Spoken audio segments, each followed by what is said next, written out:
할렐루야. 잘 주무셨습니까?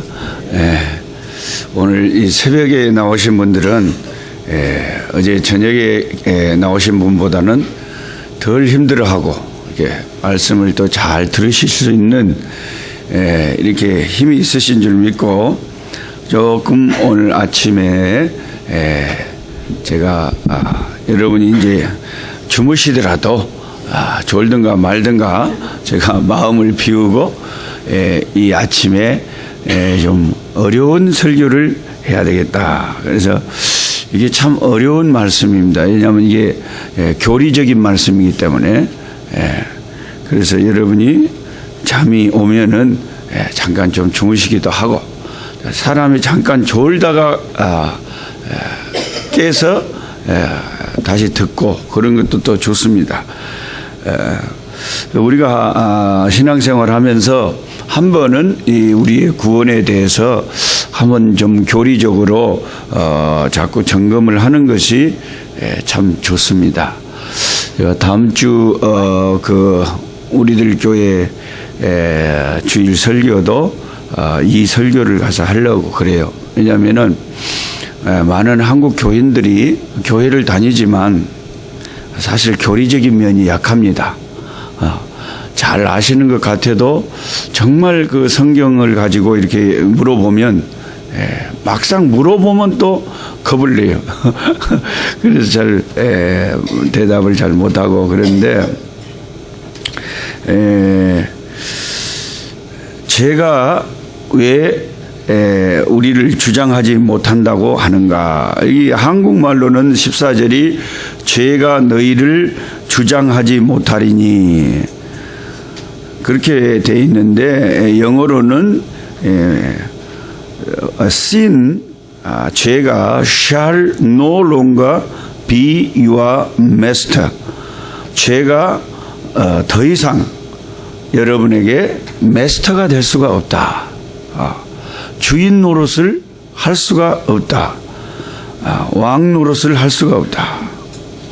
왜냐하면은 because you are not under the law. 여러분이 율법 아래 있지 아니하고 but under grace. 은혜 아래 있기 때문이다. 이겁니다.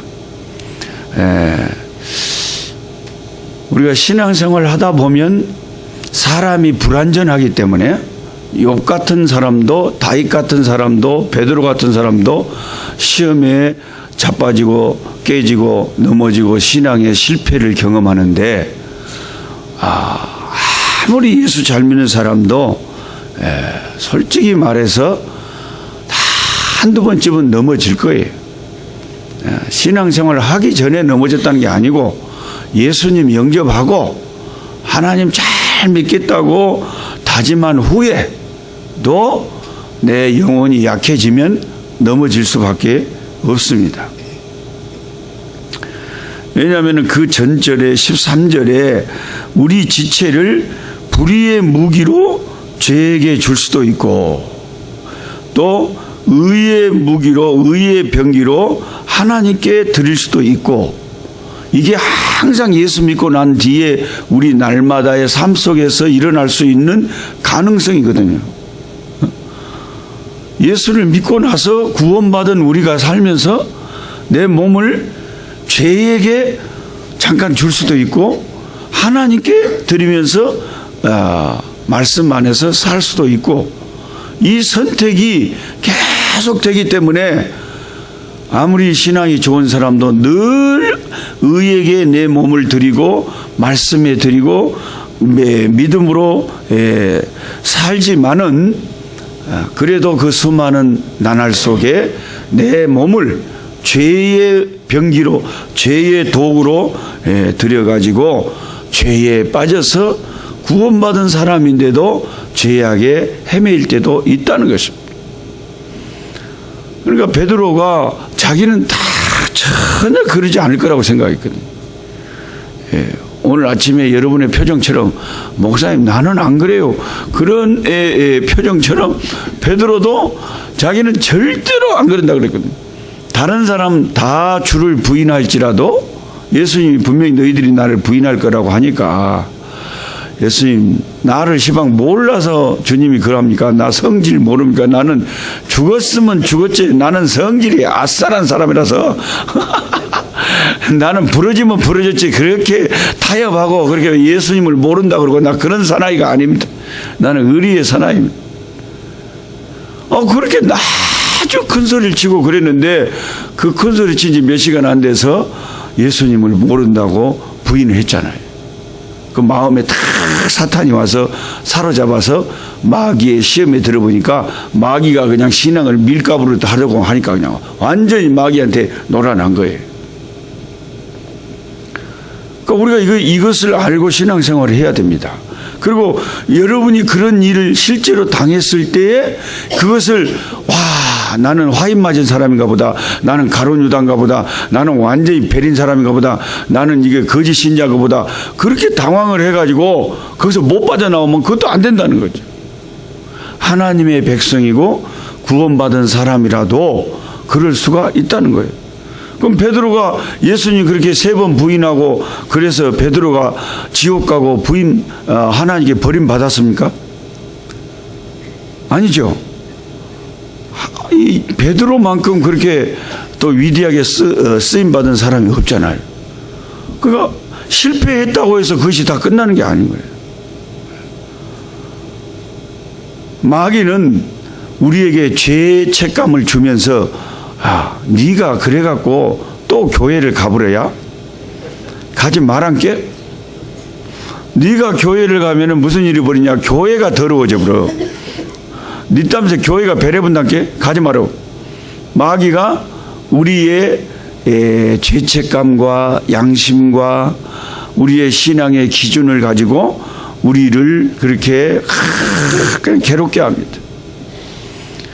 그리고 네가 천당 가면 천당이 이상해져 버려. 네 때문에 천당 가기 싫은 사람이 많아서 안 돼. 너는 가지 마. 그래 마귀가 우리에게 그렇게 시험을 주는 거예요. 죄에 넘어지게 하고, 그것도 마귀가 역사한 거고, 죄에 넘어지고 난 뒤에는 죄책감에 사로잡혀서 십자가 앞에 나오지 못하게 하는 것이 마귀의 전략인 겁니다. 그래서 저희 같은 설교자들은 잊어볼만 하면 자꾸 알아도 이런 설교를 해야 되는 거예요.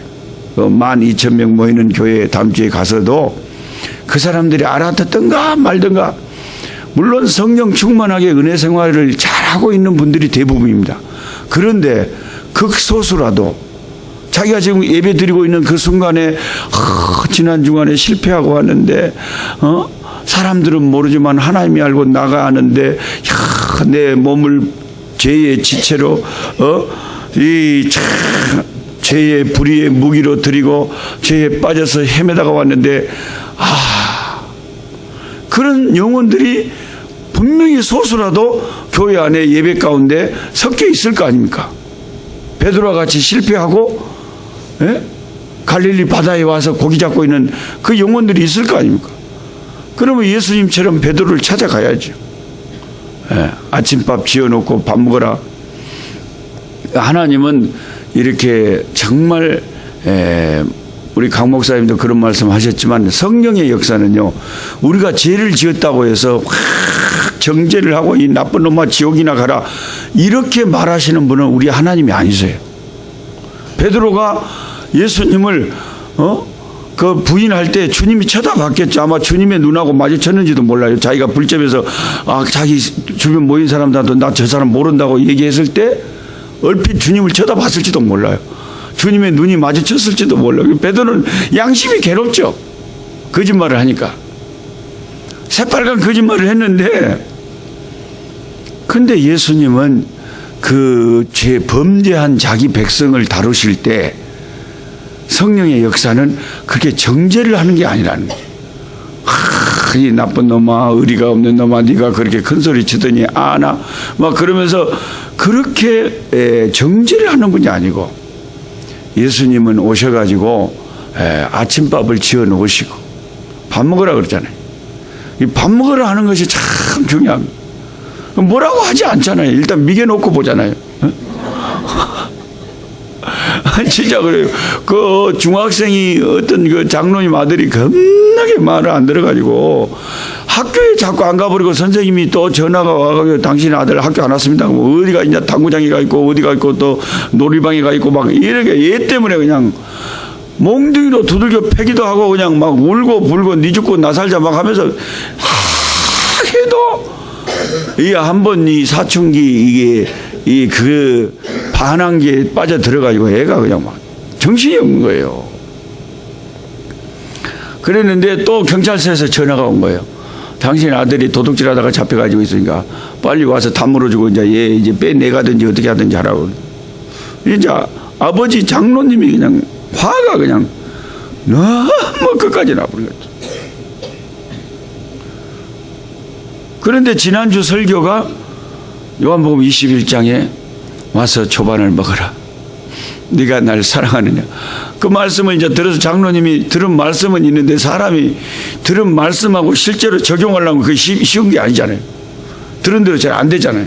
이놈을 가서 내가 다리 몽둥이를 불라버렸는지 어떻게 막 이만큼 화가 나 있는데 목사님한테 이제 너무 기가 막혀서 전화로 상담을 한 거예요. 목사님 나 지금 경찰서에 갑니다. 기도 좀 해 주십시오. 그냥 미치고 환장하고 폴딱 뛰었습니다.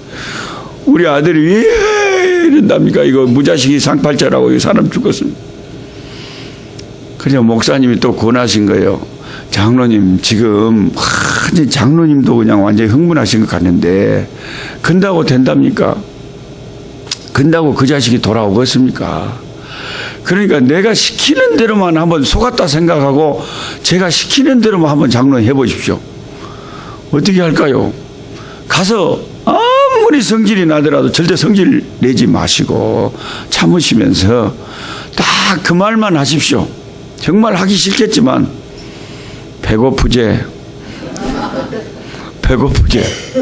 뭐 먹을래? 그 말만 하십시오. 이제 와서 조반을 먹으라 그거죠. 그래서 이게 내가 대가하고 장로님이 그래 알겠습니다 하고 전화 끊어갖고 경찰서에 가서 그놈을 보니까 화가 그냥 이만큼 치는데 그냥 주먹을 한 대 날리고 싶은데 아니 목사님 시키는 데도 할 수 없이 차에다 태우고 이제 돈 다 물고 한 말도 안 하고 말하기도 싫으니까 이제 오면서 얘한테 목사님 시킨 대로 그랬대요. 배고프지? 뭐 먹을래? 그러면 이놈 새끼가 지가 염치가 없어서 잘못했다 그럴 줄 알았더니 얘가 뭔 철이 있어요? 그 말을 딱 그렇게 보니까 한다는 소리가 짜장면 그러더래. 완전히 철이 없는 거예요. 아버지는 속이 그냥 끓어 죽겠는데 그 통에 짜장면 그러고 있어. 그래서 할 수 없이 짜장면 집에 가가지고 꽃배기를 사서 쳐먹으라. 그래가지고 얘가 그냥 막 그걸 막 꽃배기로 막 짜장면을 막 먹은 거예요. 막 배가 고팠던 거예요. 그리고 집에 아무 말도 안 하고 데려다 놨는데 저녁에 지금 엄마하고 얘가 얘기도 좀 하고 그 다음날 이제 학교 가겠다 그러고 이제 가고 좀 좋아졌어요. 근데 나중에 자기 부인이 자기한테 그 이야기를 하더란 거예요. 여보 우리 애기가 좀 좋아질 것 같아요. 제가 마음을 좀 연 것 같아요. 옛날에는 엄마한테도 얘기를 안 해보라 아예. 그러지 마라 그러면 그냥 맞다는 거 알았다 그러고 또 가서 비행을 저지르고 병을 저지르는데 이제는 지가 좀 마음을 열고 엄마하고 얘기를 하면서 이제 엄마 내가 잘 할 수 있을 것 같아 그랬다는 거요. 그 계기가 뭐냐? 아버지가 자기한테 뭐 먹을래 그랬다는 거예요. 자기가 예상한 것하고 너무 달랐다는 거예요. 분명히 우리 아버지가 주먹이 하나 날라오든지 교회 장로지만 막 욕을 하든지 막 분명히 그럴 건데 혈기를 부릴 건데 와서 갑자기 그냥 막 그 각오하고 있는데 아무 말도 안 하더니 갑자기 자기 귀에 믿을 수 없는 소리가 들린 거예요. 뭐 먹을래? 그래서 자기가 짜장면 그랬다네. 근데 사정이 또 사주더라네. 그래서 그 짜장면을 막 먹으면서 자기 속으로 그런 생각이 들더래. 그래도 아버지밖에 없고 부모님밖에 없고 가정밖에 없구나. 그래도 우리 아버지가 날 사랑하시는구나. 우리 아버지 애 먹이면 안 될 건데, 우리 아버지 지금 엄청 성질 날 건데 참고 계시는구나. 근데 이런 게 지가 스스로 느껴졌다는 거예요. 사람이란 건 변화될 때요, 스스로 느껴져야 변화가 되는 거지, 억지로 해가지고 변화가 안 된다니까요. 그래서 제가 우리 이 아들이 참 좋은데, 성품이 좋은데, 한 번은 지도 사춘기니까 늦게 사춘기가 와가지고 한 20살 정도 됐는데, 같이 차를 타고 가는데 내가 뭐라고 이제 얘기를 하는데 기분 나쁜지 말을 하다가 아무 말도 안 하더라고요. 지가 이제 기분 나쁘면 이제 말 안 하는 거예요. 그래서 내가 이제 속으로 야가 이제 좀 아버지한테 기분이 나쁘구나. 그래서 이제 옛날 같으면 막 그래서 되냐 안 되냐 막 이렇게 막 그랬는데, 제가 마음을 낮춰서 애한테 그랬어요.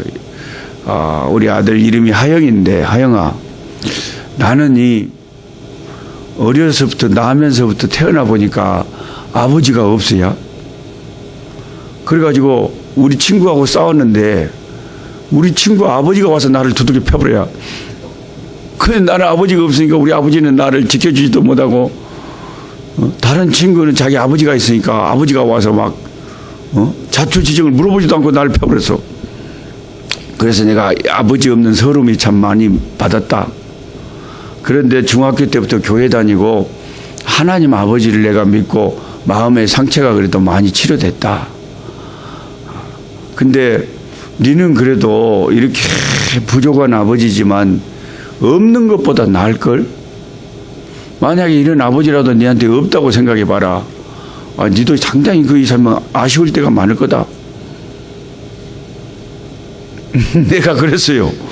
아주 겸손하게 솔직한 말을 했어요. 그랬더니 한참 애가 있다가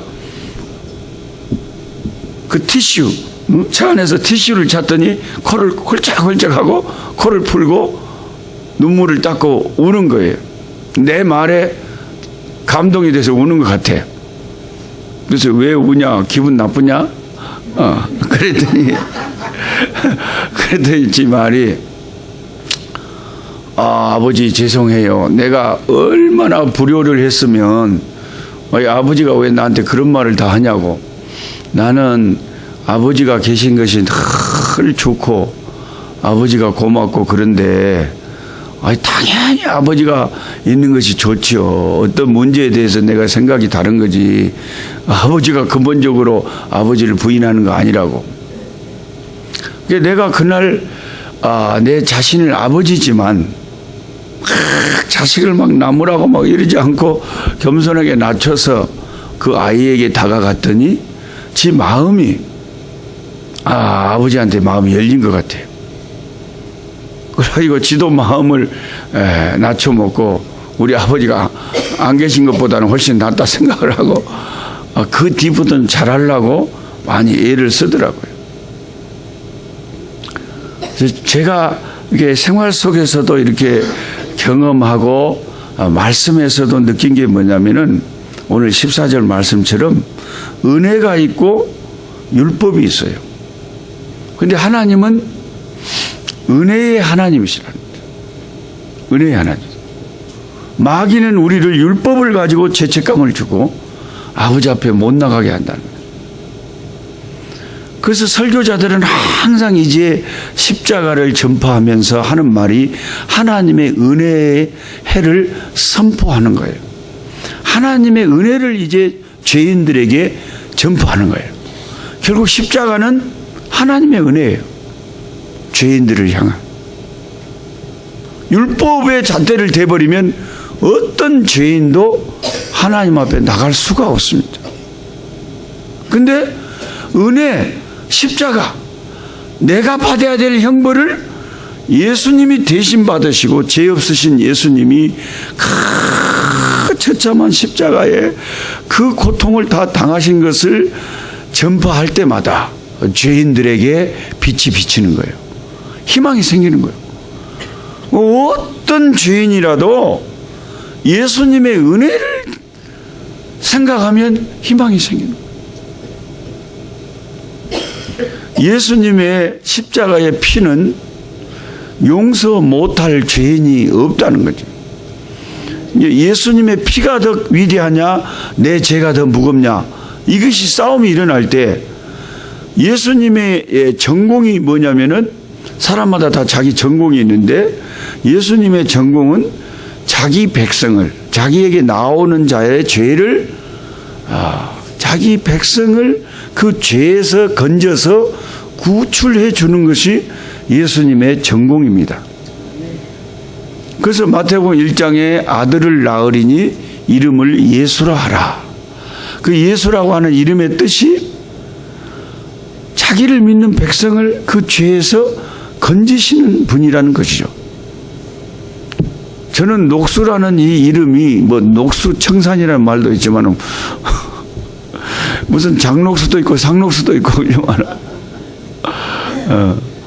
우리 엄니한테 제가 내 이름의 뜻이 뭔지 물어봤어요. 녹수가 뭐다요, 엄니? 학교에서 친구들이 놀려요. 나보다 장녹수, 상녹수, 노록수 막 놀려요. 이름을 왜 이렇게 지어놨어요? 그랬더니 우리 어머니가 학교를 다녀본 적이 없거든요. 글을 모르시거든요.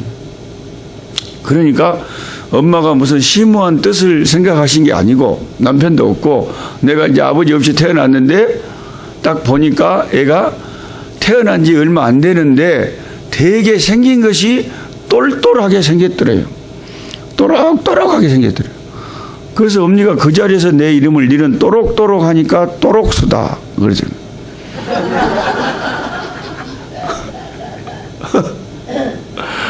그래서 나만 자꾸 나를 어르면서 낮도록수 밤도록수, 이게 앞뒤가 이게 튀어나가지고 앞뒤 꼭지 3천리 오고 가고 6천리 빙 돌아서 9천리 그러면서 나를 데리고 이렇게 얼리면서 또록또록 하니까 또록수다. 그래서 이름이 노또록수인데, 그래서 지금도 동네 가면 또록수 왔다 그래요. 근데 이 호적에 가서 호적을 하다 보니까 호적하는 분이 다 한자로 써야 되는데 또자를 한자로 쓰기가 골치 아픈 거죠. 이게 뭐 러시아 말도 아니고 또록수가 뭐예요 이것이. 그래서 꼭 이름을 이렇게 헐라요. 그럼 노또록수 이거 뭐 이름이 네자나 되고 이거 못 쓰겠어요. 그래갖고 그 양반이 자기 마음대로 또자를 빼버린 거예요. 그래서 이게 노록수가 무슨 대단한 뜻이 있는 건 아니고 원래 이 노또록수인데 또자가 빠진 거다. 그리고 이렇게 사람마다 부모가 이름을 지어줄 때는 그 이유가 있어서 지어준 거란 말이에요. 하나님이 그 아드님 예수님의 이름을 지으실 때 태어나기 전부터 이름을 지어 놓으셨잖아요. 아들을 낳을 것인데 그 이름을 예수라 하라. 그 예수의 이름의 뜻은 이는 저가 자기 백성을, 자기에게 나오는 그 백성을 그 죄에서 건지실 것입니다. 죄에서 건지신다. 예수님의 전공은 뭐냐면은 자기에게 나오는 자를 그 죄에서 건져서 구원해 주시는 것이 예수님의 전공이에요.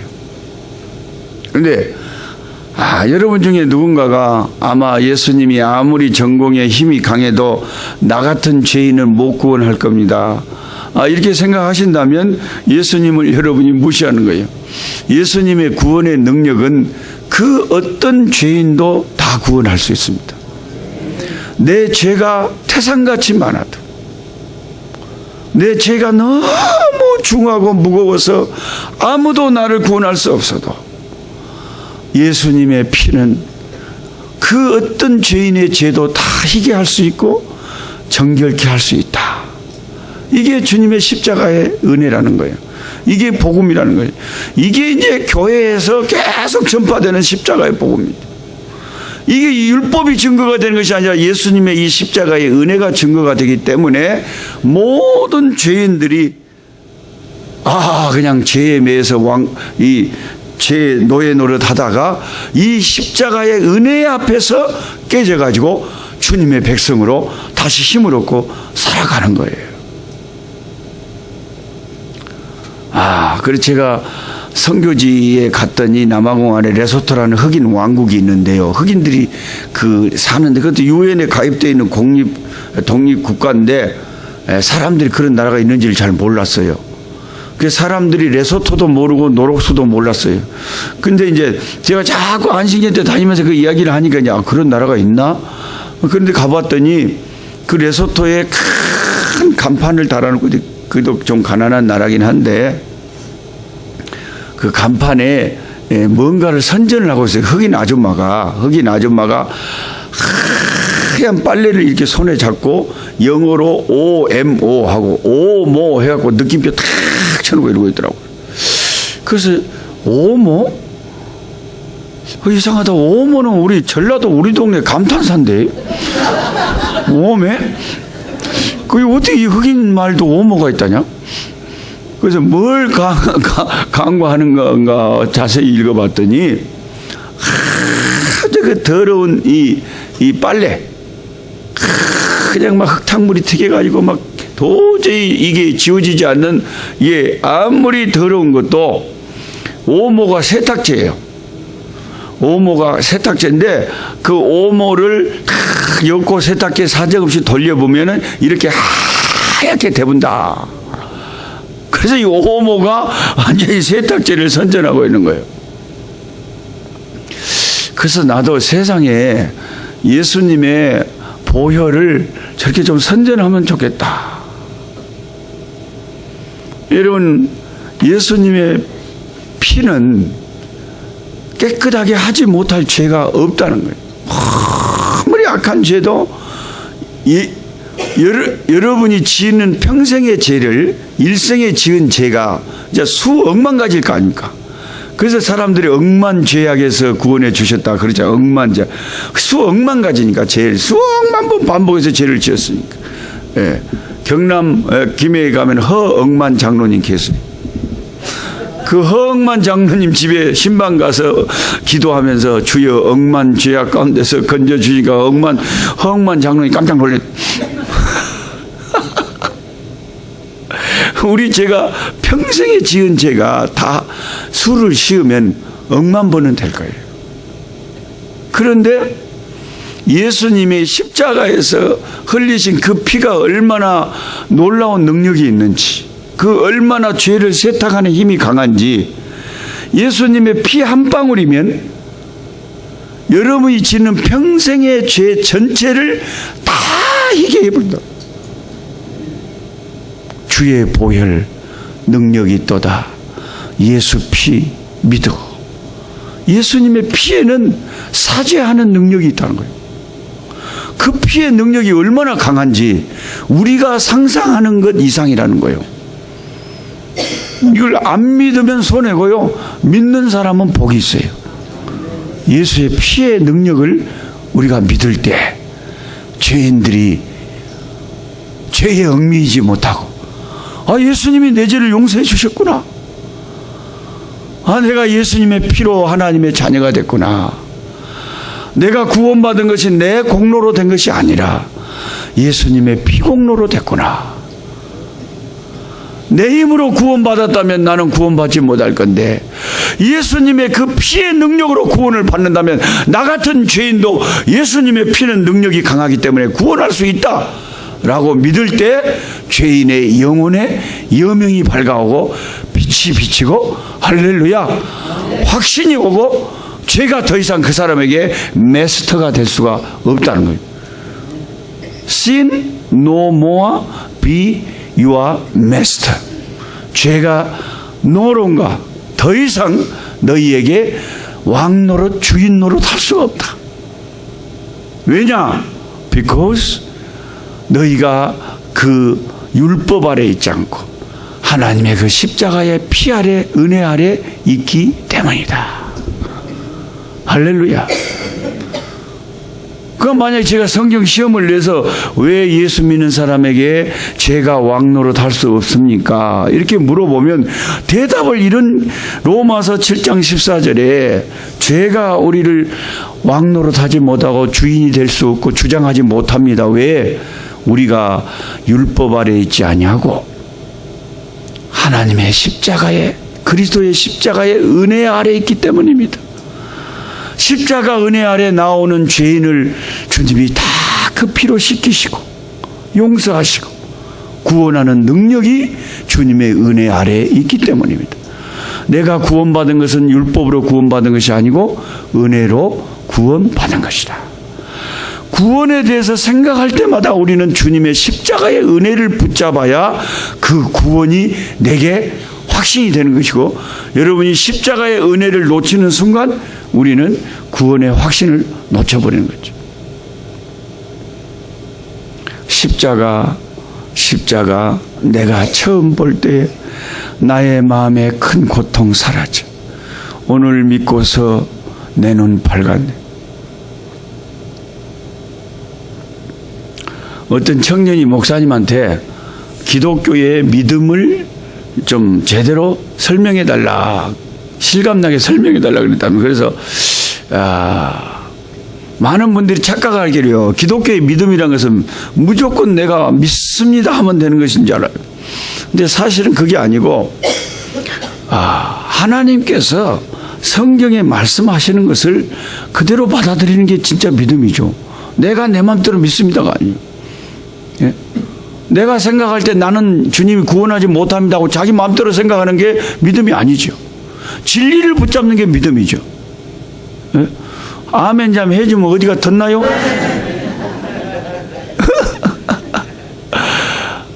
진리, 이 성경의 말씀이 진리인데 이 진리를 내가 그대로 받아들이는 게 그게 기독교의 믿음이죠. 거기에 구원이 있는 거 아닙니까? 그래서 이 목사님이 이 청년을 데리고 동네 뒷산에 올라가 가지고 소나무가 착 낭떠러지 밑으로 이렇게 나 있었는데, 소나무 위로 올라가라고 해가지고 소나무 가지를 두 손으로 딱 이렇게 철봉처럼 붙잡고 매달려 있으라 그랬대요. 그래서 이렇게 매달려 있었어요. 목사님 위험합니다. 빨리 이야기해 주세요. 믿음이 뭔데 이렇게 복잡하게 합니까? 믿음에 대해서 설명을 해줄 테니까 그러면 거기서 한 손을 놔봐봐. 그래 한 손, 그럼 마지막 손도 놔버려. 놔보면 떨어져 죽는데요. 아예 놔봐봐. 어쩐가 보게 못 놔요. 죽는다 깨요. 사람 죽일 일 있어요. 아니 못 놔요. 못 놔? 그럼 이 내려와. 이게 이 손 마지막 손 놔버리면 밑에 떨어져 죽거든. 딱 왔을 때 그 청년에게 목사님이 설명하기를, 기독교의 믿음이 그런 거야. 십자가를 딱 붙잡고 마귀가 십자가 나랑 깨요. 근데 끝까지 십자가를 놓으면 그건 십자가를 죽을 때까지 붙잡는 게 믿음이야. 왜? 십자가를 놓치는 순간 우리는 지옥이야. 네. 아멘. 우리 죄인들에게 은혜를 의지하지 않는 순간, 십자가를 내가 놓쳐버리는 순간 무슨 구원의 희망이 있겠어요? 십자가만이 나의 구원의 유일한 길인데, 네? 십자가의 구원의 희망이 있는 거 아니에요? 나에게 희망이 있는 게 아니잖아요. 여러분, 우리가 신앙생활 해본 게 나한테 희망이 있어요, 없어요? 나한테 구원에 뭔가 여지를 뒀더라면 우리는 큰일 날 뻔 해버렸어요. 여러분 생각할 때, 우리 이창호 장로님은 경건하니까 안 긁었지? 오마? 본인한테 물어봐봐요. 그 누구한테 물어봐요? 사도 바울한테 물어봤더니 사도 바울이 성경에 고백하기를, 웜에 그런 소리 하지 말아요. 죄인 중에 내가 괴수여 그러잖아요. 죄인 중에 자기가 제일로 죄 많은 두목이래요. 그 사도 바울 같은 사람이 그러는데, 나는 날마다 내 죄 때문에 나를 죽이는데 정신이 없다고 그러는데, 날마다 죄와 싸운다 그러는데, 오라 나는 공고한 사람이로다. 누가 이 죄의 몸에서 나를 건져낼까? 오직 예수 그리스도 그분밖에 없다. 그렇게 주님께 감사하는데, 그렇게 기독교의 예수를 잘 믿는 바울이 그렇게 말하는데 우리가 별거 있겠어요? 여러분 생각할 때, 그러면 강학구 목사님은 괜찮아? 오마? 본인한테 물어봐란게. 어느 인간도 목사든 장로든 선교사든 사모든 권사든 많은 인간도 내가 더 큰 직분을 갖고 주를 더 가까이 섬기려고 하면 할수록 거기서 깨닫는 게 뭐냐면 내가 죄인이구나. 내가 뭐라고요? 내가 하나님 앞에 이 일을 할 자격도 없고 하나님 앞에 구원받을 자격도 없는 자구나. 그것을 평생 깨달아 가는 과정이 그게 섬기는 과정. 그러니까 자기는 이제 뭔 생각을 해요? 그러니까 나는 십자가밖에 없구나. 그리고 내 자랑이 뭐냐? 십자가요. 나의 평생 자랑은 예수 십자가로다. 네? 장로님 아멘이요 노멘이요? 아니 평생 장로 일을 해보고 평생 목사 일을 해보고 성교사 일을 해보니까 아이고 이게 이런 못난 이런 죄인이 없어. 그런데 하나님의 은혜로 내가 감당을 한 거지 내 힘이 아니고. 그래서 하나님 앞에 물어보면 딱 하는 말은 예수님의 십자가밖에는 자랑할 게 없다는 거죠. 나의 평생 자랑은 예수 십자가로다. 주의 십자가밖에는 내 구원의 길이 없다라고 다 고백을 하는 거예요. 그래서 이제 몇 가지 좀 성경의 난해한 문제를 한번 여러분에게 구체적으로 한번 물어보겠습니다. 오픈북으로 성경 시험을 내겠습니다. 마태복음 5장을 펼쳐보십시오.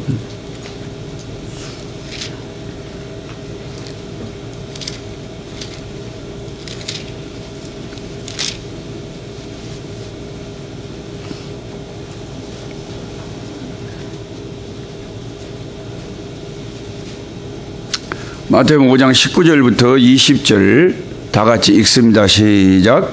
그러므로 누구든지 이 계명 중에 지극히 작은 거 하나라도 버리고 또 그같이 사람을 가르치는 자는 천국에서 지극히 작다 일컬음을 받을 것이요 누구든지 이를 행하며 가르치는 자는 천국에서 크다 일컬음을 받으리라. 20절 시작. 내가 너희에게 이르노니 너희 의가 서기관과 바리새인보다 더 낫지 못하면 결코 천국에 들어가지 못하리라. 이 서기관과 바리새인들은 일주일에 하루를 금식을 한 사람들이고 철저한 사람들이고 11조를 얼마나 철저하게 바치면은 집에서 채소를 길렀는데 배추가 10폭이 났으면 한 포기는 꼭 잘라다가 바쳐버리고 그 소득의 11조를 철저히 드리고 주의 안식일을 철저하게 지켜가지고 안식일을 아무 일도 안 하고 그런 사람들이 서기관과 바리새인들입니다. 이 사람들은 애들을 키울 때 성경을 말씀을 가르치는데 성경 암송 안 하면 밥도 안 줘버리고 아주 막 철저하게 자녀 교육을 유대인들이 이렇게 시키고 이런 사람들입니다. 그런데 이 20절 말씀에 예수님이 내가 너희에게 이르는데 너희 의가 서기관과 바리새인보다 더 낫지 못하면 결코 천국에 들어가지 못하리라.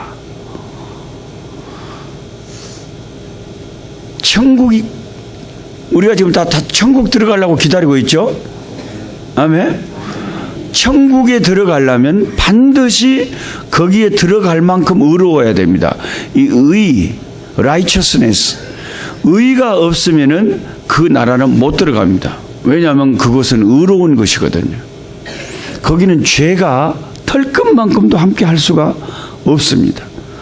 그래서 이사야 35장 8절 같은데 이렇게 써져 있죠. 거기 대로가 있어 그 길을 거룩한 길이라 일컫는 바 되리니 깨끗하지 못한 자는 지나가지 못할 것이고 오직 구속함을 입은 자들만 위하여 있게 된 것이라. 자, 하나님이 계신 곳이 천국이니까요. 천국은 죄가 조금도 없는 깨끗한 것입니다. 오물이 없고 쓰레기가 없고 깨끗한 거룩한 곳인데 거기 거룩한 그 길에 죄인들은 갈 수가 없는, 죄가 털끝만큼만 있어도 갈 수 없는, 온전히 의로운 자들만 갈 수 있는 곳이 천국이라는 겁니다. 우리는 천국 간다 이렇게 쉽게 말을 하는데, 천국 그거는 반드시 의를 획득해야만, 의로운 자만 갈 수 있는 곳이 천국이다.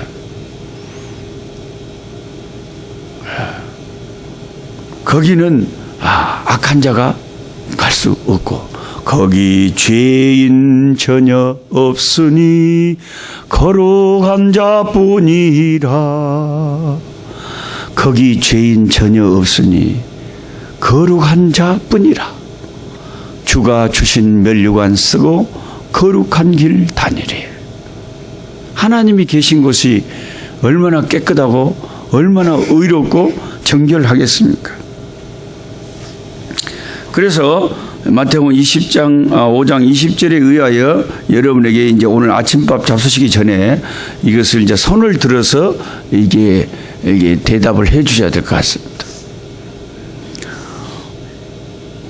여러분 양심껏 한번, 노 목사님, 나는 마태복음 5장 20절 예수님의 말씀을 읽으면서 너희 의가 서기관과 바리새인보다 더 낫지 못하면 결단코 천국에 들어가지 못하라.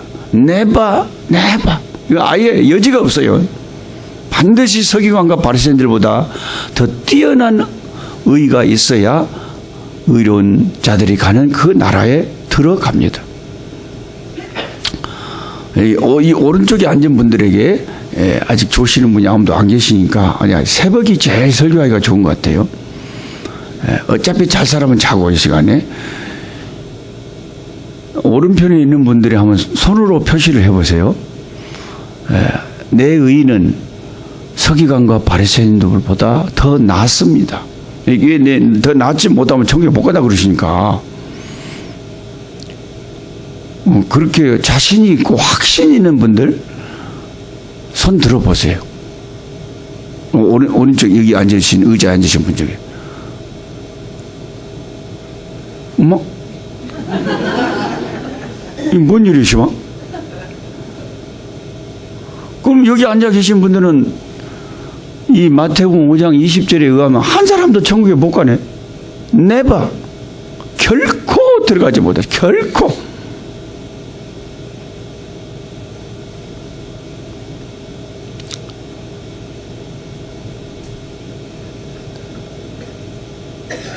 그럼 여러분이 착각하는 게 뭐냐면, 누가 겸손하다 그럴까 봐서,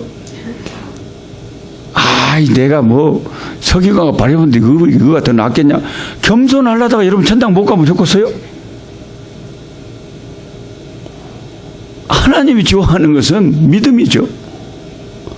분명하게 의사를 표시해야 돼요. 그러면은 이 오른쪽에 앉아있는 사람들은 지금 아침밥이 넘어가겠어요? 밥 먹지 말고 이 문제를 해결해야 될 거 아니에요? 밥이 중요한 것이지만 밥은 맨날 먹는 건데.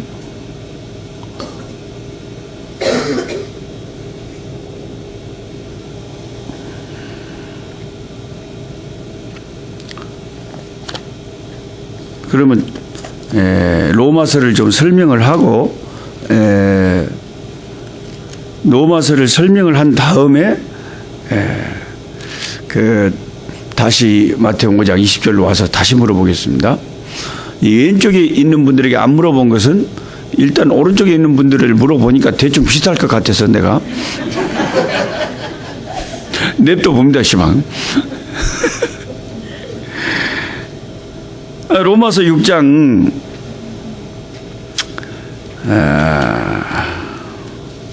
우선 3장부터 볼까요?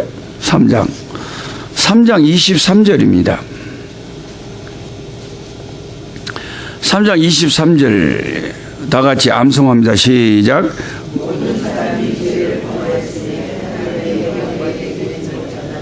예, 모든 사람 한 사람도 외에 없이 다 죄를 지어서 죄 때문에 하나님의 영광에, 하나님의 나라에 못 들어가게 됐다. 왜? 거기는 거룩한 자만 들어가는 곳이니까.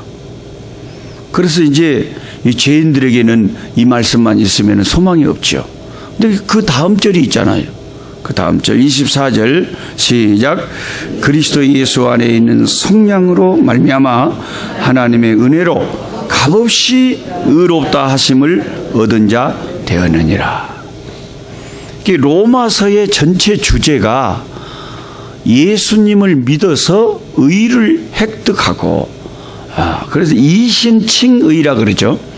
믿음으로써 의롭게 칭함받는, 의인으로 칭함받는 것. 그게 로마서가 가르치는 핵심 주제입니다. 그런 것을 여러분이 늘 교회 다니면서 배웠으면서도 막상 다른 성경 구절을 갖고 물어보면 거기에 대해서 머뭇거리는 거예요. 예를 들어서 제가 이렇게 질문합니다. 로마서의 주제가 뭐지요? 그러면 이신칭입니다. 믿음으로 의롭게 되는 겁니다. 그렇게 대답은 잘하면서 다른 구절을 갖고 물어보면 거기서 이제 머뭇거리는 거죠. 네. 그렇게 사람들이 줏대가 없으면 안 된다는 거죠.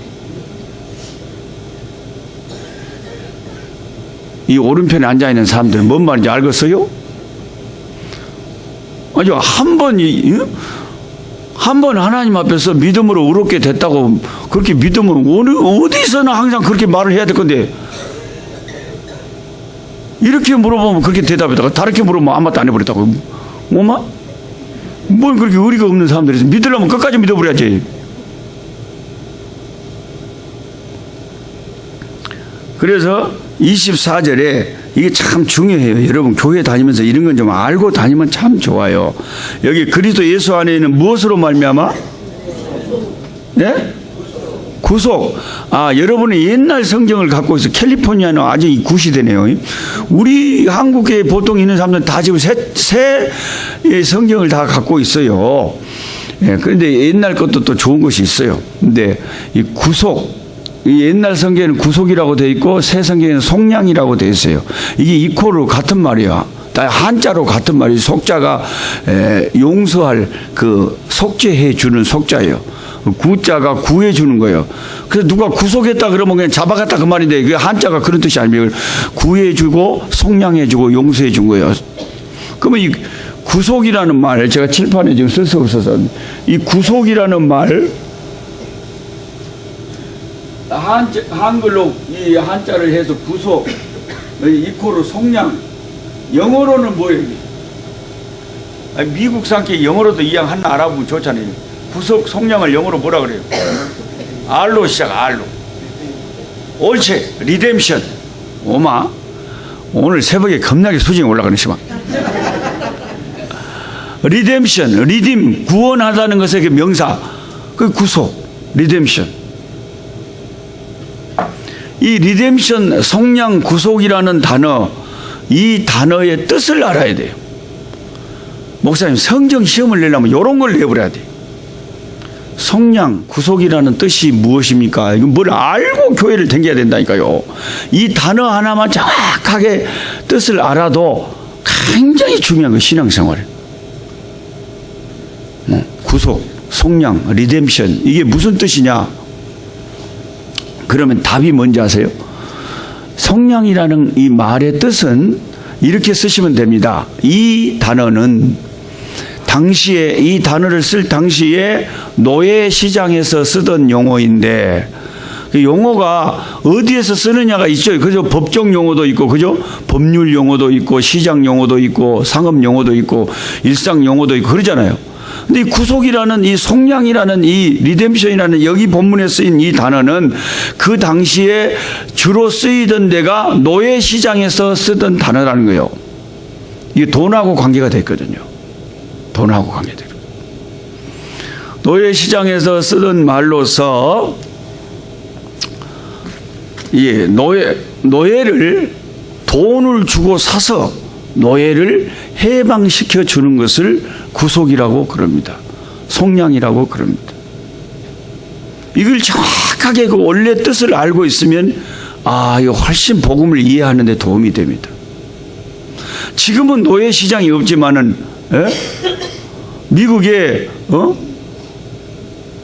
그 대통령 누굽니까? 그 노예하고 싸웠던 링컨 대통령이 전쟁을 해서라도 노예 해방시켰잖아요.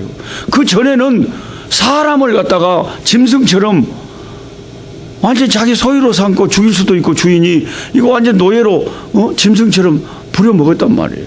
그게 옛날에 다 있었거든요. 그런데 소시장이 있는 것처럼 노예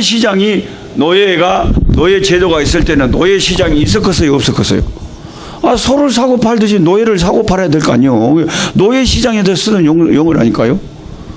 근데 어떤 사람이 딱 노예 시장에 갔더니 노예 2마리가 딱 있어. 팔라고 주인이 내놨어. 이름을 딱 붙여놔서 강학구, 노록수. 노예 2마리가 딱 있는 거예요. 팔라고. 그 딱 보니까 그래도 반반하게 생긴 것 같아서 사고 잡아서 물어본 거예요. 요 강학구 노예 요거 얼마요? 그 주인이 1,000만 원이요. 그런 거예요. 노록수 야는 얼마요? 야 50만 원만 주시오. 강학구 산대 거의 보너스로 찡겨줍니다. 그럼.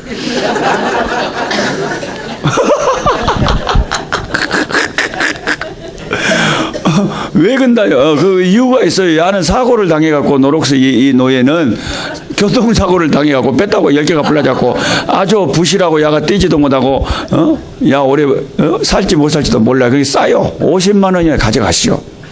사실 주 상품은 강학구 여 노예가 일도 잘하고 건강하고 아주 애기들도 잘 낳고 새끼들도 잘 낳고 이거 아주 종자가 좋소. 이거 갖고 가시오. 사가시오. 사시오. 자꾸 부추기는 거예요, 주인이. 그러니까 이 돈 있는 사람이 보니까 둘이가 불쌍하거든. 그래서 둘이를 1,050만 원을 주고 산 거예요. 돈을 주고 값을 주고 산 거예요. 사가지고 그 사면은 그 이제 노예 이제 그 소유권 그걸 문서를 줄 거 아니에요. 이제 주인이 바꿔진 거예요. 그 자기가 주인이 됐어요.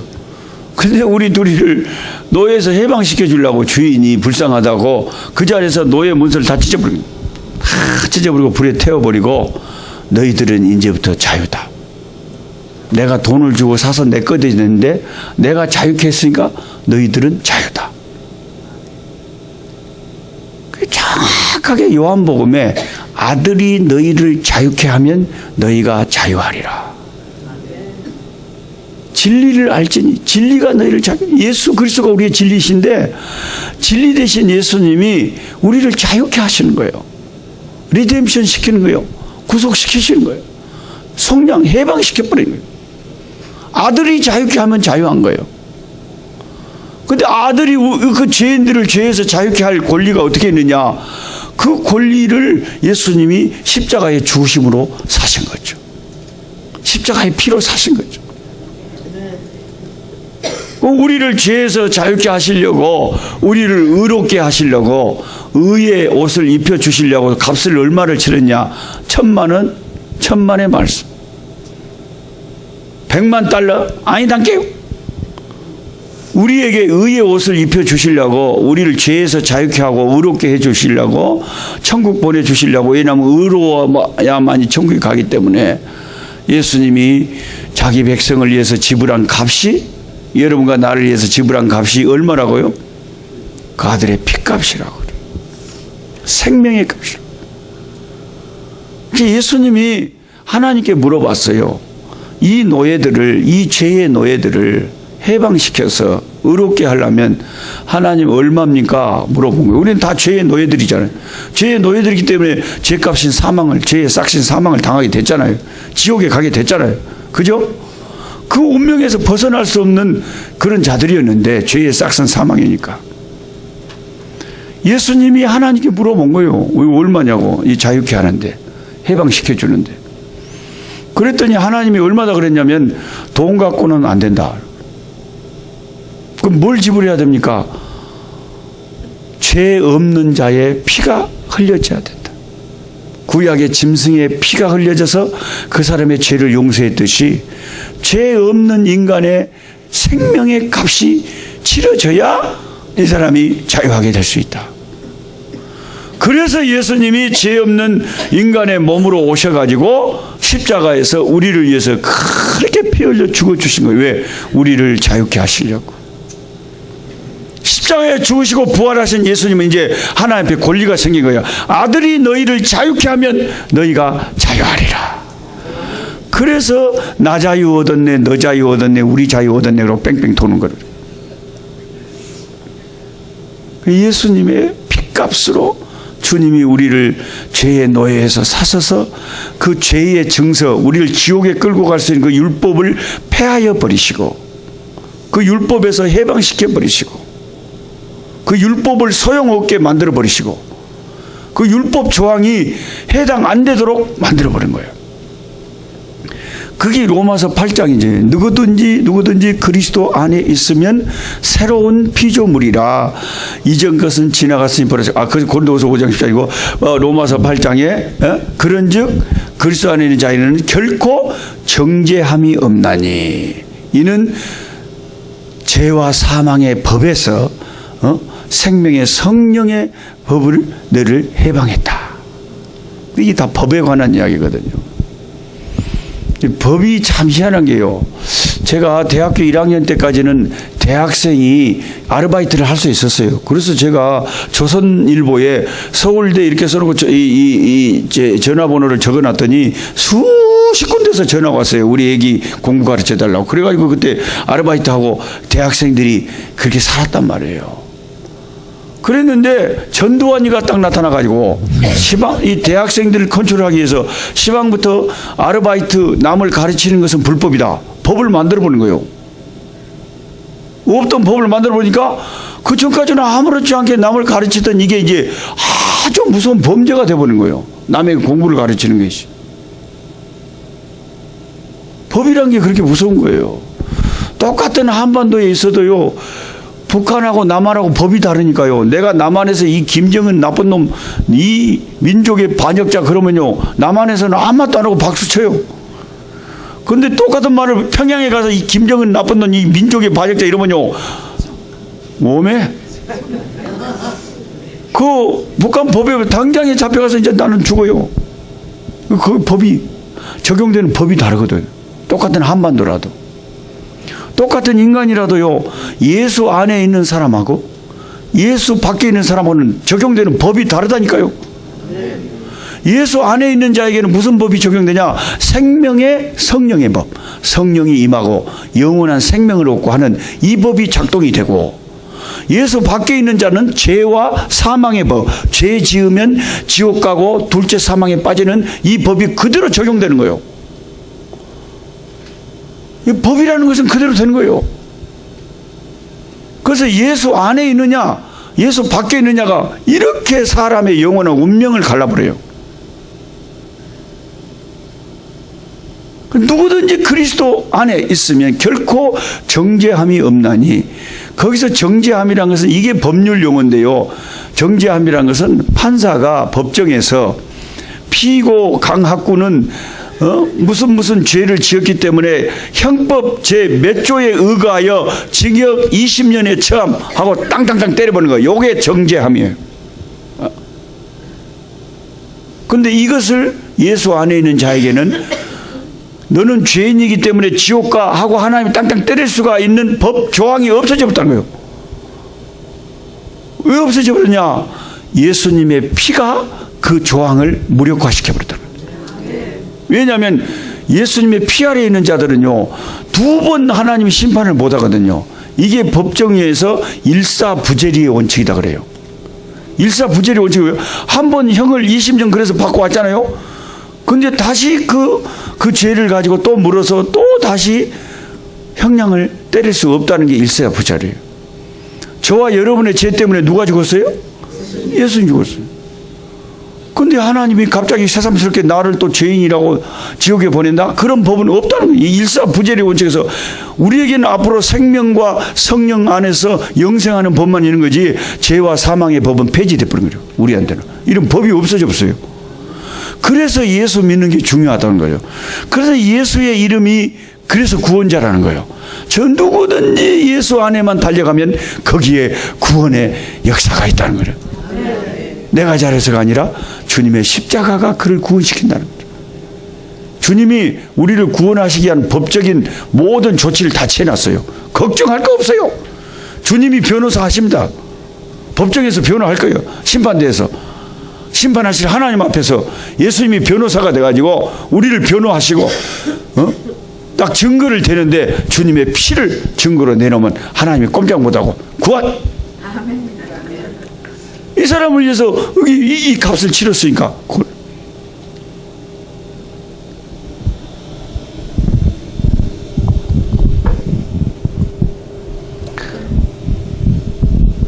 그래서 24절을 다시 봅니다. 3장 24절. 그리스도 예수 안에 있는 무엇으로 말미암아? 구속으로, 속량으로 말미암아, 리뎀션으로 말미암아. 그러면 여러분이 구속이라는 이 단어를 읽을 때 그것 때문에 예수님이 값을 치렀단 말이죠. 내가 죄의 노예였는데 피값을 치르시고 나를 그 죄에서 해방시켜서 의의 옷을 입혀주셨다는 거예요. 성령으로 말미암아. 그 뒤에 읽습니다. 시작. 하나님의 은혜로 값없이 의롭다 하심을 얻은 자 되었느니라. 우리에게는 값없이 나는 된 거죠. 내한테는 값없이 된 거죠. 왜? 값은 예수님이 치렀으니까. 그죠? 누가 나한테 이 옷을 사줬다면 내가 돈 된 거 아닌데? 그건 내 입장에서는 내가 값없이 이 옷을 입었지만 옆에 사람이 값을 치러준 건데 그 사람이 값을 치렀지. 나의 구원자 예수님이 날 사랑해서 나를 구원시키고 잡으셔서 자기 피값을 지불하시고 저와 여러분을 구원시켜 놨다는 거죠. 구원하려면 의로워야 되니까 의의 옷을 입혀 놨었다는 거죠. 우리를 의롭게 하셨다는 거죠. 이 로마서 3장 24절을 오늘 안 외우면 아침밥을 안 줘버려야 돼. 이거 암송해야 돼요. 이것도 못 외우고 밥이 넘어가요? 이거 애운다 생각하고 시방 다시 한번 읽어봅니다. 시작. 그리스도 예수 안에 있는 구속으로 말미암아 하나님의 은혜로 값없이. 할렐루야. 구속이라는 말을 이해하셨죠? 예수님이 값 치렀습니다. 여러분이 만약에 다른 구절 갖다 대면서 아까처럼 이렇게 해버리면 예수님의 값이 무색하게 돼버리고 예수님이 섭섭해버립니다. 예수님의 피값을 여러분이 부인해버리는 거죠. 안 믿어버리는 거죠. 믿음으로 화답을 해야 되는데 사람들이 갑자기 믿음이 없어져 버리는 거예요. 예수님의 피값을 안 믿는 거예요. 그 피값으로 의롭다함을 받았느니라 했는데 이 말씀을 안 믿겠다는 거 아니에요, 여러분 시방. 구속으로 말미암아. 그 다음에 나오는 단어가 하나님의 무엇으로? 은혜로. 은혜라는 말을 또 정의를 할 줄 알아야 돼요. 이것을 제가 진짜 이거 시험 내고 싶어요. 은혜란 말은 자주 쓰니까 은혜라는 말의 뜻을 적으시오. 그럼 여러분 이렇게 적어야 됩니다. 이게 100점 맞을 사람들은요 이렇게 다 두 가지 말이 나와야 돼요. 자격이 없는 자에게. 이 자격이 없다는 말을 안 쓰면 50점밖에 못 받아요. 은혜를 여러분 답을 쓸 때 은혜가 뭐냐 물어보면 답을 이렇게 써야 돼요. 받을 자격이 없는 자에게 조건 없이 값없이 베풀어 주는 것, 이게 뭐라고요? 은혜입니다. 우리는 의롭게 될 자격이 있어요, 없어요? 없지요. 그런데 하나님이 우리를 의롭다 하시고 의로운 나라에 나를 보내주신다면 이 의롭게 된 것은 은혜입니까? 아닙니까? 이게 은혜죠. 의롭다함을 받을 자격이 없는데 은혜는 자격이 없는 자에게 베풀어 조건 없이 값없이 베풀어 주는 게 은혜란 말이에요. 그래서 우리가 의롭게 된 것은 은혜로 된 거다 그 말이에요. 근데 여러분이 은혜로 됐다는데 이 믿음에 화합하지 않고 뭘 물어보면 꼭 은혜를 생각 안 하고 여러분은 뭐요? 자기 자신을 바라본다는 거예요. 나를 바라보면 조건이 돼버리는 거죠. 내가 뭘 잘했나? 그럼 조건이지. 그게 무슨 은혜예요? 내가 아무리 행동을 잘해도요 천국 갈 만큼 의로운 인간은 한 명도 없어요. 불가능합니다. 아멘. 하나님의 은혜, 예수님의 피값으로 얻은 그 은혜가 아니면 우리가 의롭다 해서 천국 갈 수가 없어요. 천국 갈 만큼 의로우려면 은혜로 되는 수밖에 없어요. 어차피 행위로 되는 게 아니라면 은혜로 돼야지. 여러분 모습이 좀 처량하기는 해요. 저 목사님을 보니까 영 끝날 것 같지는 않고 밥은 먹고 싶고 이걸 어찌했을까 그런 표정인 것 같아요.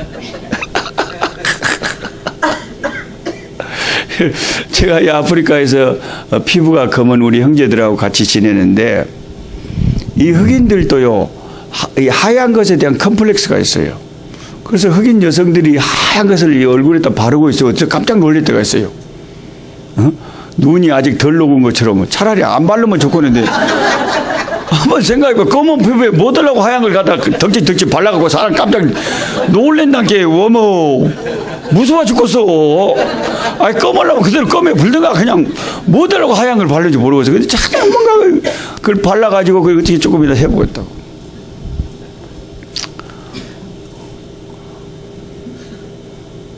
여러분 흑인이 백인 되는 방법이 있습니까? 구수인이 흑인이거든요. 에디오피아. 구수인이 어떻게 그 피부를 변하여 하얗게 할 수 있느냐 이렇게 성경이 물어보는 거예요. 행위로 가능합니까? 불가능합니까? 불가능하죠. 이태리 타올로 하루에 100번씩 그냥 몸을 그냥 문대버렸다. 백인 돼요? 안 돼요? 안 돼요. 우리 죄인들이 의인이 되려면 행위로는 불가능하다는 걸 인정을 해야 돼요, 여러분. 여러분이 아무리 서기관과 바리새인들보다 더 대단하게 한다고 해도 의인이 되는 건 아니에요. 행위로는 불가능한 거예요.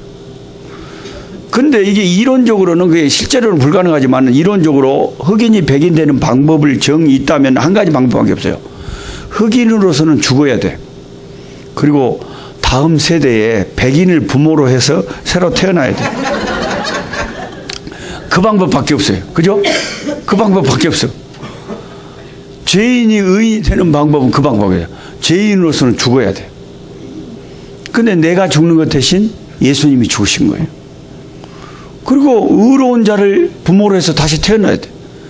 의로우신 하나님이 우리 부모가 되주신 거예요. 그리고 우리를 의롭다 여겨주시는 거예요. 그래서 은혜죠 이게. 이게 거듭남이에요. 예수님의 십자가 안에서 우리가 그 거듭남이 내게 이루어진 거지 내가 뭘 행동을 해서 거듭나진 게 아니다니까요. 아따 네 교회 안 다니다가 교회 다니니까 네 거듭났다니 네 헌금 100원 하다가 1000원 헌금 본 게 거듭났다니 그거야 아니다니까요. 인간의 어떤 행동을 가지고는 거듭난 증거가 아니고 예수님의 십자가 죽음과 부활이 나를 거듭남의 이유가 되게 하신 거예요. 우리가 의롭게 된 것은 하나님의 은혜로 된 겁니다. 딱 두 가지예요. 예수님의 구속, 그 값을 주고 나를 속량해 준, 그 해방시켜 준 그 구속과 하나님의 은혜, 그리스도의 구속과 하나님의 은혜 때문에 우리에게 뭔 일이 벌어졌어요? 의롭다함을 받는. 의롭다함을 딱 받고 나면 이제 천당은 자동이에요. 이제 의롭다함을 받아야 천국 문이 열리는 거예요. 24절 암송할 수 있겠어요? 눈 감고 한판 해봐야 지금 밥 먹으러 갈 거 아니요? 이게 확실히 되기 전까지는 밥을 안 먹이려고 그래요. 자, 24절 자 암송한다 생각하고 다시 한번 해봅니다. 이제 시켜볼 거예요. 내가 이제 장로님도 시켜보고 일어나서 해볼 거예요. 자, 시켜볼 것에 대비해서 시방 읽어보면 마지막으로 읽어보면 시작. 그리스도 예수 안에 있는 성량으로 말미암아 하나님의 은혜로 값없이 의롭다 하심을 거기서 값없이는 내 편에서 의미지 예수님은 값을 어마어마하게 치르셨습니다. 자, 한번 해볼 수 있는 분. 자, 왼편에 앉은 분들, 자, 나를 쳐다보시고 한번 해보겠습니다. 시작. 그리스도 예수 안에 있는 구속으로 말미암아 하나님의 은혜로 값없이 의롭다 하시. 그 통에 또 우리 전주 권사님 한 판 또 보내. 웜에 자, 이쪽에 앉은 사람들 자, 시작. 그리스도 구속으로 말미암아 하나님의 은혜로 값없이 의롭다 하심을 얻어내니라. 아멘. 로마서 3장 24절. 사람들은 3장 23절만 외우는데 24절이 복음이단께.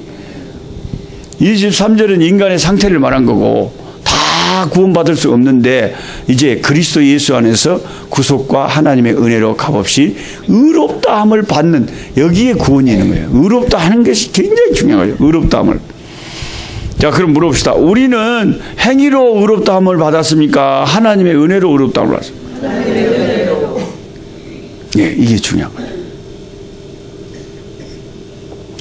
자, 이제 다 했습니다. 로마서, 자, 9장. 한 번은 우리가 정리해야 되는 것이니까, 의에 대해서 로마서는 끈질기게 이야기를 합니다. 왜냐하면 의가 구원의 키니까. 로마서 9장 30절 시작. 그런즉 우리가 무슨 말을 하리요? 의를 따르지 아니한 이방인들이 의를 얻었으니 곧 믿음에서 난 의요. 자, 우리 같은 죄인들이 의롭게 됐다. 우리 같은 죄인들이 의롭게 됐다. 그럼 이 의는 어디에서 난 의예요? 믿음에서. 예수님을 믿는 믿음에서. 이 유대인들은 예수 안 믿어. 서기관 바리새인들이 예수 안 믿어. 근데 우리는 예수님을 믿음으로 믿음에서 난 하나님의 의를 획득하게 됐어요. 31절 시작. 의의 법을 따라간 이스라엘은 율법에 이르지 못하였으니 어찌 그리하냐. 32절 시작. 이는 그들이 믿음을 의지하지 않고 행위를 의지하며 부딪힐 돌에 부딪혀는 자. 믿음으로 의롭게 되는 방법을 버리고 자기가 율법을 지켜서 의롭게 되려고 하니까 어떤 게 더 힘들겠어요? 행해서 의를 획득하면 불가능하다고 그러는데, 예수님 믿음으로 아니면 의를 획득할 길이 없는데, 구원의 길이 없는데. 그래서 3절, 10장 3절 읽습니다. 시작. 하나님의 의를 모르고 자기 의를 세우려고 힘써 하나님의 의에 복종하지 아니하여. 자, 의에는 두 가지 의가 있어요. 하나님의 의가 있고 사람의 의가 있어요. 여기 3절에 그대로 있죠. 하나님의 의, 사람의 의. 하나님의 의는 어떻게 획득하냐면 예수 그리스도를 믿음으로 하나님의 의를 획득합니다. 사람의 의는 자기가 행동을 잘해서 획득하는 거예요. 그런데 하나님의 의를 모르고 자기 사람의 의를 세우려고 하다가 하나님의 의를 복종하지 않아서 구원을 못 받는 거예요. 자, 하나님이 예수를 믿어서 의롭게 한 사람들이 더 의가 값이 있겠어요? 사람이 자기 행위로 쟁취한 의가 더 값이 있겠어요? 훨씬 낫겠죠, 그 의가. 네, 오케이. 그러면 다시 이제 마태복음 5장 20절을 남기세요. 물어봐야 되는 게 또 배반을 하는가, 믿음을 배반을 하는가.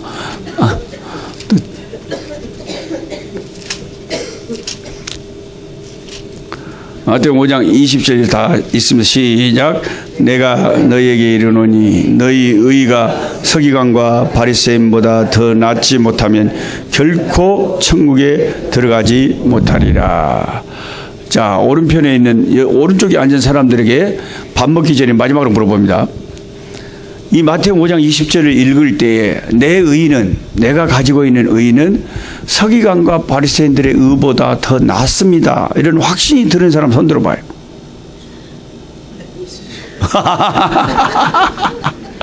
할렐루야. 뭐뭐 이 동네 사람들 오늘 참말로 뭐뭐 좋네. 예, 수지만. 여러분은 손을 드는 순간 자기 의를 말한 게 아니었고 예수님이 값없이 의롭게 한 그 주님의 구속과 그 십자가의 은혜와 하나님의 은혜를 이야기한 거였어요. 그러니까 그게 믿음이 담게, 그게 믿음이 담게. 그러니까 좋게 구원의 확신을 갖고 있다가도 어떤 다른 무섭게 생긴 부흥사가 와서 이런 구절을 딱 대고 어가 나! 그러면 아니단께 그건 내가 아닌 줄 알았어. 그리고 오마 금방 확신을 했다가 못했다가 확신했다. 그러면 안 된단 말이오.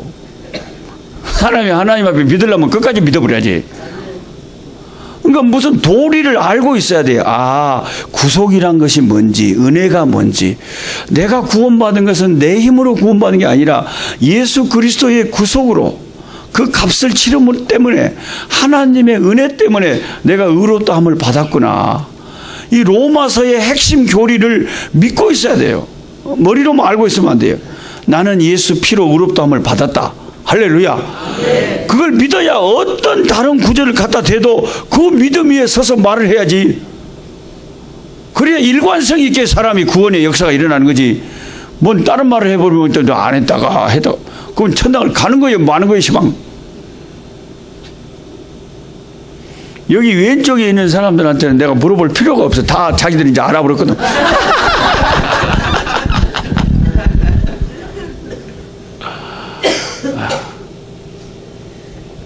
사실 가장 감격스러운 은혜가 여러 가지 은혜가 있지만요, 나를 용서해 주는 것도 되게 은혜스러운데 그보다 더 큰 은혜가 뭐냐면 용서해 주실 뿐만 아니라 의의 옷을 입혀 주셨다는 것. 그래서 계시록에 이기는 자는, 끝까지 믿음을 지킨 자는 내가 흰옷을 줄 것이요, 나와 함께 흰옷을 입고 다녀. 그 흰옷이라는 것이 의의 옷이에요. 예수님이 그 옷을 사주려고 얼마나 비싼 값을 치렀냐면 생명의 피값을 치렀다는 거예요. 그 비싼 옷이에요. 예? 여러분이 입고 있는 그 옷 얼마짜리인지 모르지만요, 우리가 주님 앞에 입고 하나님 앞에 설 그 의의 옷, 흰 옷은요, 예수님이 피로 사신 옷이에요. 그 엄청나게 비싼 옷을, 우리에게 구원의 옷을 준비해 놓고 우리에게 입혀 주셔서 그 나라에 들어가게 만드는 거예요. 그 하나님 앞에 서게 만드는 거예요. 그러니까 우리가 담대하게 하나님 앞에 서는 거예요. 옷의 기능이 세 가지가 있어요. 옷의 기능이. 첫째는 추위와 더위를 막아주는 기능이에요. 추울 때 옷 안 입으면 죽어요. 두 번째 기능은 패션 기능이에요. 옷이 날개라고요. 옷을 이쁘게 입으면, 어제 누가 나를 보더니 이발사 같다 그러잖아요. 이발사 같은 옷을 입어놓으니까 그렇죠. 이왕이면 좀 은혜롭게 봐주면 좋겠는데 나는 이발사다 그래.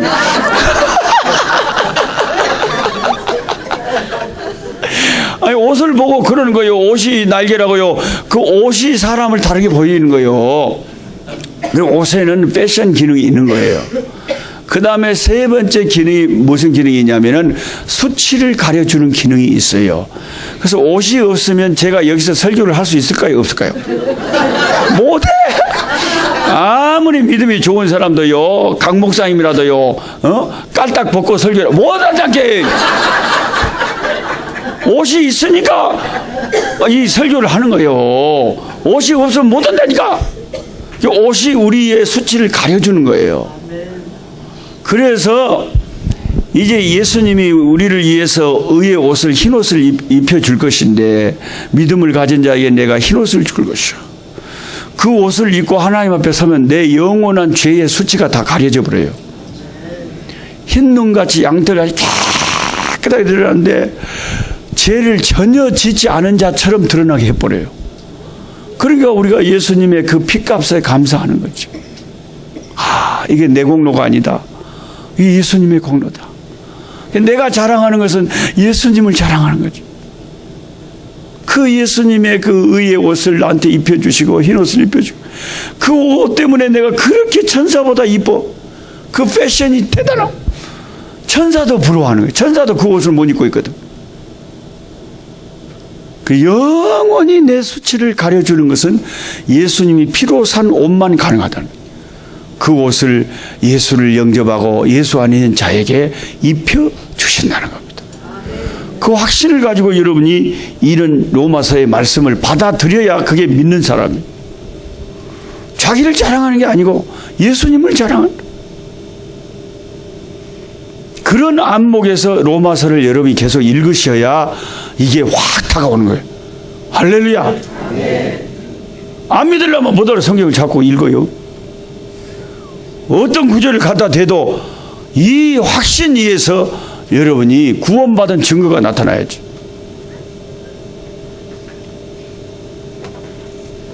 밥 먹으러 갑시다.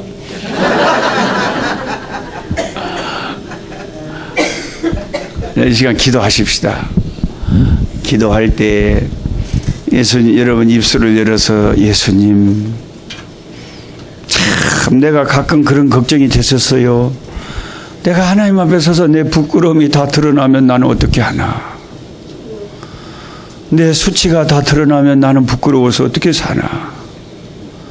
그런데 예수님이 내 부끄러움을 가려주시려고 내게 옷을 사서 입히려고, 아담 하와가 타락했을 때 양을 희생시켜서 양의 가죽옷을 입혀주시던 그 하나님이 어린 양 예수님을 희생시켜서 어린 양 예수님의 가죽옷을 나한테 입혀주시면, 어린 양 예수님의 가죽옷을 내가 입으면 의인으로 인정을 받고 내 모든 죄의 부끄러움이 영원히 가려진다. 그래 얼마나 감사합니까? 내가 영원히 감사해도 그 은혜를 다 감사 못하고 나를 지옥에서 건지시고 죄에서 해방시켜 영원한 하나님의 의의 백성으로 새로운 피조물로 만들어주신 우리 주님, 그 은혜를 무엇으로 갚을 수가 있겠습니까? 우리 주님 앞에 감사하며 기도합시다. 주여, 우리 아버지 하나님이여, 감사하고 감사옵나이다. 예수님의 이름으로 기도하옵나이다. 아멘.